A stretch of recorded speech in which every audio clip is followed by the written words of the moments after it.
Mirëmëngjes, jam avukati Fabio Lo Scherbo dhe kjo është një episod i ri i podcastit e drejta e emigracionit. Sot trajtojmë një problem praktik shumë të shpeshtë, refuzimin e konvertimit të legjes së qendrimit në legje për punë të varur për shkak të një dënimi penal të mëparshëm. Kjo çështje është sqaruar nga Gjykata Administrative Rajonale e Emilia-Romagjes, seksioni i parë, me vendimin numër 0561 të vitit 2025 të dhënën në dhjetor 2025.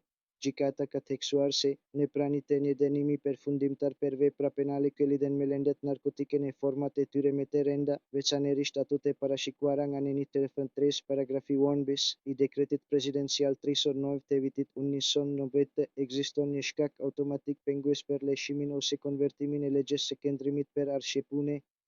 Në këto raste nuk ka në rëndësi as pezullimi i dënimit, as rrethanat lehtësuese, as koha e kaluar nga dënimi.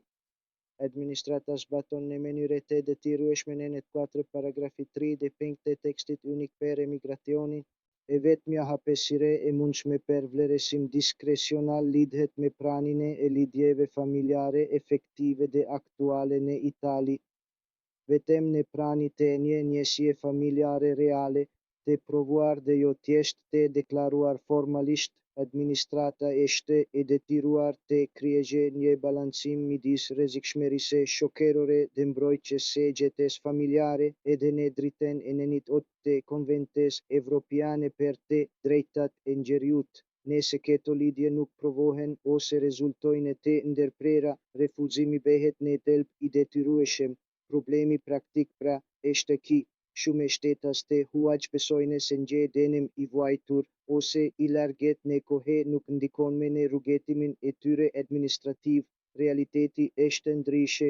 Në fushën e legjeve të qendrimit për punë të varur, disa dënime mbeten gjë penguese e pakalueshme, pavarësisht nga rruga profesionale pasuese ose shkalla e integrimit shoqëror.